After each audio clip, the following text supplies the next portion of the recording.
नमस्ते। कभी सोचा है कि दुनिया का सबसे बड़ा लोकतंत्र आखिर चलता कैसे है? इसके पीछे के नियम क्या हैं?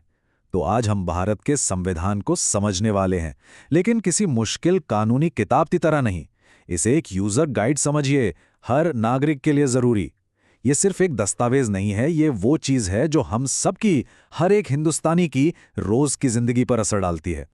तो सवाल ये उठता है, इस इतने बड़े देश की रूल बुक आखिर है क्या? ऐसी क्या चीज है जो सरकार, अदालतें और हम यानी आम नागरिकों सबको एक साथ बांध कर रखती है? जवाब सिर्फ एक है, भारत का संविधान। और आज हम इसके कुछ खास पन्नों को पलटने वाले हैं। तो चलिए शुरू करते हैं पहले हिस्से से, भारत की सबसे बड़ी, सबसे जरूरी रूल बुक।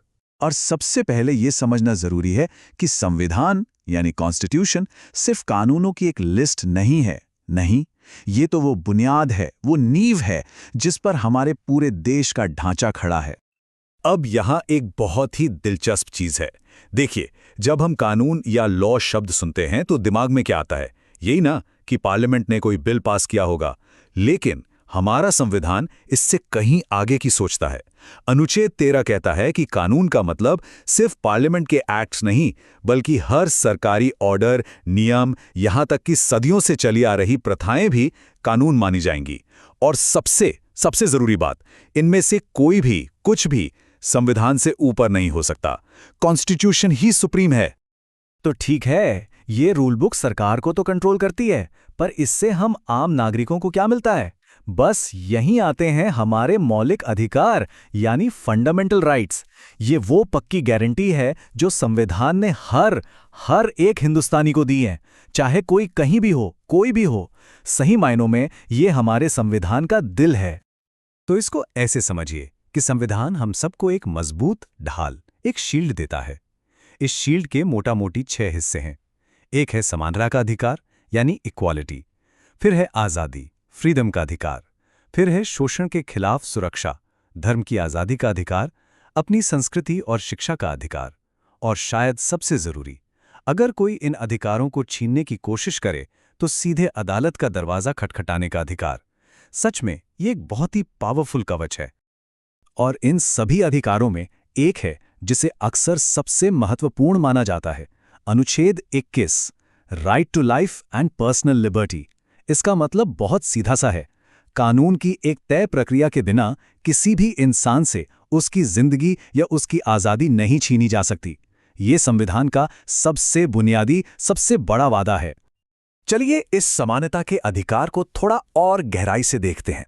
इसके 2 जरूरी पहलू हैं। पहला है अनुच्छेद 14। यह कहता है कि कानून के सामने सब बराबर हैं, एक जनरल प्रिंसिपल। और फिर आता है अनुच्छेद 15, जो इस बात को और साफ करता है। यह कहता है कि सरकारी लेवल पर किसी भी नागरिक के साथ उसके धर्म, जाति, लिंग या जन्म स्थान के आधार पर भेदभाव नहीं हो सकता। मतलब सोचिए इस बात को कितनी गहराई से हमारे संविधान में लिखा गया है। अच्छा, तो अब तक हमने देखा कि संविधान नागरिकों को क्या देता है, पर यह सरकार को क्या देता है? ये सरकार को एक मिशन देता है, एक टू डू लिस्ट। ये वो लक्ष्य हैं जिन्हें हासिल करने के लिए देश की हर सरकार को लगातार काम करना होता है। इन्हें कहते हैं directive principles of state policy, यानी राज्य की नीति के निर्देशक सिद्धांत। अब यहां एक अहम फर्क है, ये मौलिक अधिकारों की तरह अदालत में लागू नहीं करवाए जा सकते, लेकिन ये देश को चलाने के लिए बुनियादी माने जाते हैं। जैसे लोगों की भलाई के लिए काम करना, जरूरतमंद को फ्री लीगल हेल्प देना, या एक समान नागरिक संहिता की दिशा में कोशिश करना। ये एक तरह से देश के लिए एक रोड मैप है, एक विजन डॉक्यूमेंट। तो अब तक हमने अधिकारों की बात की, सरकारी मिशन की बात की, लेकिन इस पूरी कहानी में हमारा क्या रोल है? कहा जाता है ना कि अधिकार और कर्तव्य एक ही सिक्के के 2 पहलू हैं। बस ये हिस्सा हमारी यानी नागरिकों की जिम्मेदारियों के बारे में है। इन्हें कहा गया है मौलिक कर्तव्य यानी फंडामेंटल ड्यूटीज, जैसे संविधान का पालन करना, उसके आदर्शों की इज्जत करना, देश की एकता और अखंडता को बनाए रखना, आपस में भाईचारे की भावना को बढ़ावा देना। ये सिर्फ नियम नहीं है, ये एक याद दिलाने वाला संदेश है कि एक मजबूत देश सिर्फ अधिकारों से नहीं बनता, बल्कि तब बनता है जब हम सब नागरिक अपनी जिम्मेदारियां भी निभाते हैं। और अब आते हैं आखिरी लेकिन शायद सबसे जरूरी हिस्से पर। भारत का संविधान पत्थर की लकीर नहीं है, नहीं, ये एक जीता जागता, सांस लेता हुआ डॉक्यूमेंट है जो वक्त के साथ बदल सकता है, विकसित हो सकता है। लेकिन एक सवाल मन में आता है ना, कि जो नियम 1950 में बने थे, क्या वो आज भी उतने ही प्रासंगिक हैं? क्या ये रूल बुक वक्त के साथ बदलती ज़रूरतों को पूरा कर सकती है?